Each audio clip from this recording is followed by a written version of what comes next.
তো hello guys, সবাইকে welcome আমার এই নতুন ভিডিওতে। তো বন্ধুরা, ভিডিওটা হলো অনেক দিন আগেকার। আমি আসছিলাম গোয়া, কিছু কিছু ভালো ভালো ভিউ দেখেছি, সেগুলো তোমাদেরকে দেখাবো। তাই আমি ভিডিওটা ছাড়তে পারিনি, সময় পাইনি বলে। তো ভিডিওটা আজকে ছাড়লাম। ভিডিওটা পুরোটা দেখো, খুব ভালো ভালো ভিউ আছে গাইস, দেখাচ্ছি তোমাদের, জাস্ট দেখতেই থাকো।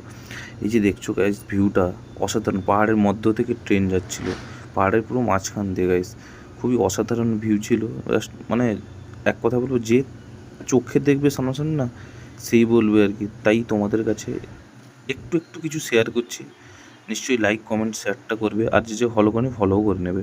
তো গাইজ দেখো জাস্ট ভিউ, এত উঁচুতে ট্রেন যাচ্ছিলো, তোমাদের কি বলে মানে বোঝাবো আমি। এই যে খাল, ঝর্ণা, অনেক কিছু আছে, আরও দেখাবো দাঁড়াও তোমাদের। এই যে পুরো পাহাড়ের মাঝখান দিয়ে উপর দিয়ে টানাল দিয়ে যাচ্ছিলো আর কি। এত উঁচু, নিচে পড়ে গেলে মানুষ আর মানে বাঁচবে না, এমনটাই ব্যাপার আর কি। মানে বন্ধুরা, তোমাদের কী বোঝাবো আমি। এত সুন্দর ভিউ, এত সুন্দর, যেন স্বর্গে এসে গেছি এমনটাই মনে হচ্ছে যা যা দেখছি চোখে। এত সুন্দর ভিউ ছিল। আমি আরামসে নিচে বসেছি, ট্রেন আস্তে আস্তে ধীরে ধীরেই যাচ্ছিলো, আর আমি বসেছি নিচে। এই যে বসেছি আর ভিউর মজা নিচ্ছি বসে বসে খালি।